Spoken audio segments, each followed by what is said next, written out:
মানুষকে আমি আল্লাহ সবার চাইতে সুন্দর করে বানাইলাম। এই মানুষেরা দুনিয়ার জমিনে যাবে, দুনিয়ার জমিনে যাইয়া এই মানুষেরা আমি আল্লাহর গোলামি করবে, আমি আল্লাহর ইবাদত করবে, আমি আল্লাহর শুকরিয়া আদা করবে।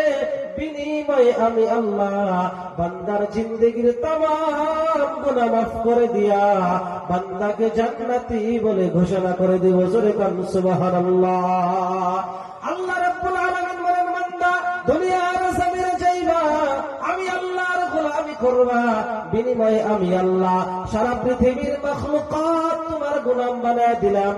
আল্লাহ রাব্বুল আলামিন বলেন, আসমান বান্দা তোমার গোলাম, জমিন তোমার গোলাম, সমস্ত মাখলুকাত তোমার গোলাম। বান্দা তুমি হইলা আমি মাওলার গোলাম। জোরে কান সুবহানাল্লাহ। আমার ভাইরা, আল্লাহ কয় আসমান আমি বানিয়েছি, জমিন আমি বানিয়েছি। বলে কেমন করে বানাইলাম? বাড়িতে আমার ছেলে আছে, আমার মেয়ে আছে, আমার স্ত্রী আছে। কেউ যদি আমার মেয়ের জামাটা টান দিয়া কয় রফিক ভাই জামাটা কার, আমি বলবো আমার মেয়ের।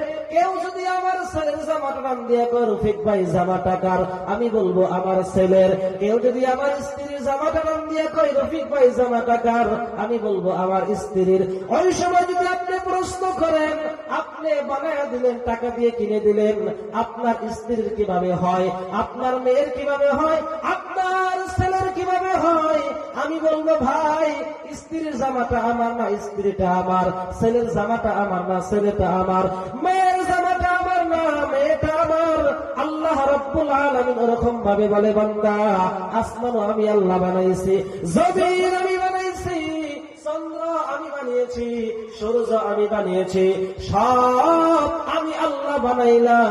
কোনবার আমি আল্লাহ বলি নাই আসমান আমার জন্য বানাইলাম, জমিন আমার জন্য বানাইলাম, সূর্য আমার জন্য বানাইলাম, চন্দ্র আমার জন্য বানাইলাম। কোনবার বান্দা আমি বলি নাই আমি আল্লাহ বলিয়েছি।